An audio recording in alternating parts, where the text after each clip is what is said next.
جو مٹا ہے تیرے جمال پر وہ ہر ایک غم سے گزر گیا، ہوئیں جس پہ تیری نوازشیں وہ بہار بن کے سنور گیا۔ تیری مست آنکھ نے اے صنم مجھے کیا نظر سے پلا دیا کہ شراب خانے اجڑ گئے، جو نشہ چڑھا تھا اتر گیا۔ تیرا عشق ہے میری زندگی، تیرے حسن پہ میں نثار ہوں، تیرا رنگ آنکھ میں بس گیا، تیرا نور دل میں اتر گیا، کہ خود کی فتنہ گری وہی لٹے ہوش چھا گئی بے خودی۔ وہ نگاہ مست جہاں اٹھی میرا جام زندگی بھر گیا، در یار تو بھی عجیب ہے عجیب تیرا خیال بھی، رہی غم جبھی نیاز بھی مجھے بے نیاز بھی کر گیا۔ تیرے دید سے اے صنم چمن آرزوؤں کا مہک اٹھا، تیرے حسن کی جو ہوا چلی تو جگنوں کا رنگ نکھر گیا۔ مجھے سب خبر ہے میرے صنم کہ راہ فنا میں حیات ہے، اسے مل گئی نئی زندگی تیرے آستاں پہ جو مر گیا۔ کیا ہو گیا تجھے امن؟ کیوں پاگل بنے اسے ڈھونڈ رہے ہو؟ ایسا کیا تھا اس لڑکی میں؟ قدیر اسے بلانے آیا تھا۔ ایک حسین شام میں امن ملک کو بلایا گیا تھا، لیکن وہ جانے سے انکار کر رہا تھا۔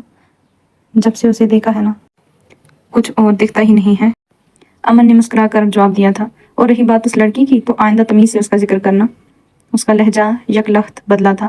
قدیر بس اسے دیکھ کر رہ گیا تھا۔ دیکھو امن، اسے ملنا ہو تو مل ہی جائے گی نا، اور ویسے بھی تم اسے ڈھونڈ تو رہے ہو، پھر حسین شامیں چھوڑ دینے سے کیا ہوگا؟ کیا کروں، کہیں جاتا ہوں تو کچھ باتا ہی نہیں ہے، کوئی لڑکی خوبصورت نہیں لگتی، ایک عجیب سی آگ ہر وقت اندر چلتی رہتی ہے۔ امن نے گلاس کے کنارے پر شہادت کی انگلی پھیرتے ہوئے جواب دیا تھا۔ اس کا ذہن کہیں اور پہنچا ہوا تھا۔ تم پاگل ہو گئے ہو امن، قدیر نے تعصب سے کہا تھا۔ اس پاگل پن کا اپنا ہی مزہ ہے، آدھا دن اسے ڈھونڈنے میں گزر جاتا ہے تو آدھا یہ سوچنے میں کہ اگر وہ مل گئی تو کیا ہوگا۔ امن بے خودی کی حالت میں بول رہا تھا، جبکہ قدیر سر تھام کر رہ گیا تھا۔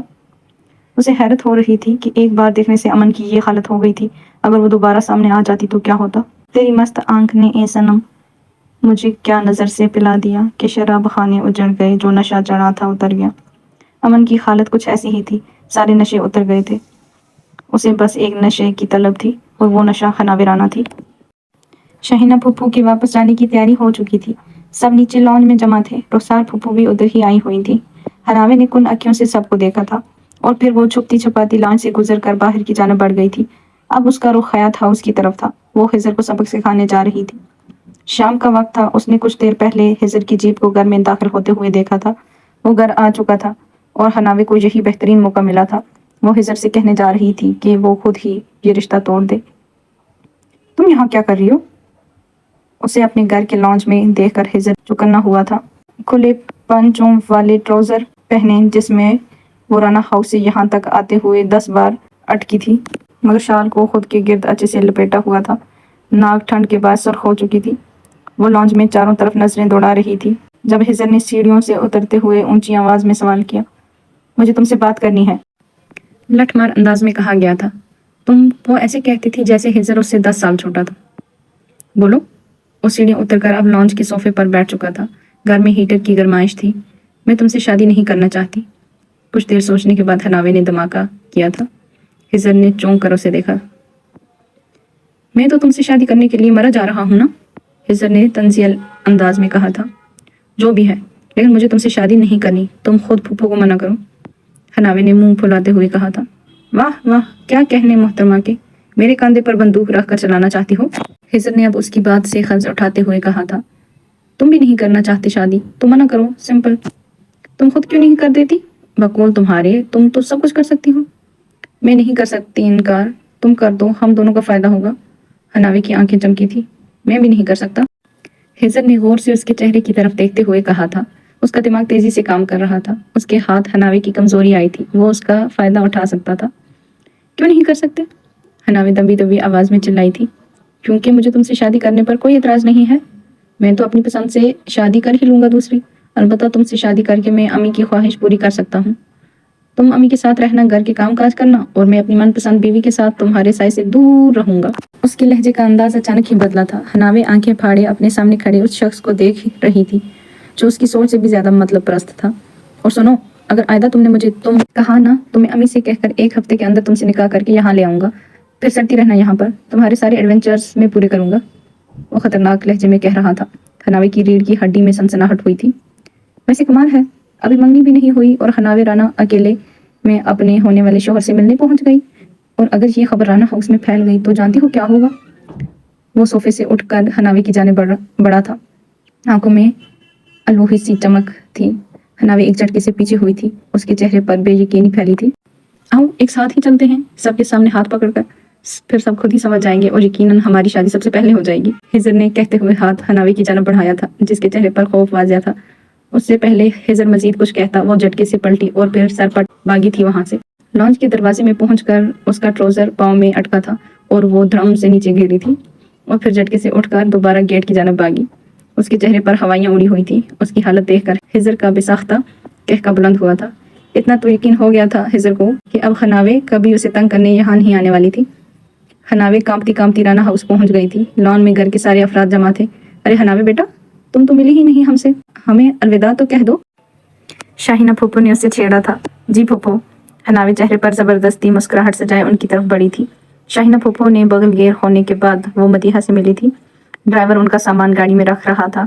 ویسے تم اس وقت کہاں گئی تھی؟ حناوی کے چہرے پر ہوائیاں اڑتے دیکھ کر ہادی نے سوال کیا تھا۔ وہ اسے ہی گہری نظروں سے دیکھ رہی تھی۔ حناوی خود پر کافی حد تک قابو پا چکی تھی، لیکن ہادی کی جانچتی نگاہوں سے اس کی چوری پکڑ لی گئی تھی۔ وہ میں واک کرنے گئی تھی، حناوی نے جواب دیا تھا۔ خیریت تو ہے؟ پہلے کبھی شام کو واک پر نہیں گئی تم؟ اب کی بار ہادی کے لہجے میں طنز ابھرا تھا۔ چھوڑو ہادی، کیسی باتیں لے کے بیٹھ گئی ہو؟ آؤ ملو مجھ سے، مجھے تم سب لوگوں کی بہت یاد آئے گی، مدیحہ نے ہادی کا ہاتھ پکڑتے ہوئے کہا تھا، جبکہ ہادی اپنے اندر کی بے چینی کو کم نہیں کر پائی تھی۔ اسے پکا یقین تھا کہ حناوی ضرور ہجر سے ملنے گئی تھی۔ ذیشان کی بے چین نگاہیں منال کو ڈھونڈ ہی رہی تھیں، لیکن وہ اسے کہیں نظر نہیں آئی تھی۔ کچھ دیر انتظار کرنے کے بعد ذیشان نے موبائل نکالا اور منال کو میسج کیا تھا، میں جا رہا ہوں، مل تو لو مجھ سے۔ لیکن منال کی طرف سے کوئی جواب نہیں آیا تھا۔ اسے نہ آنا تھا اور نہ ہی وہ آئی تھی۔ ارے امن، تم کیوں منہ پھلا کر کھڑے ہو؟ ملو گے نہیں مجھ سے؟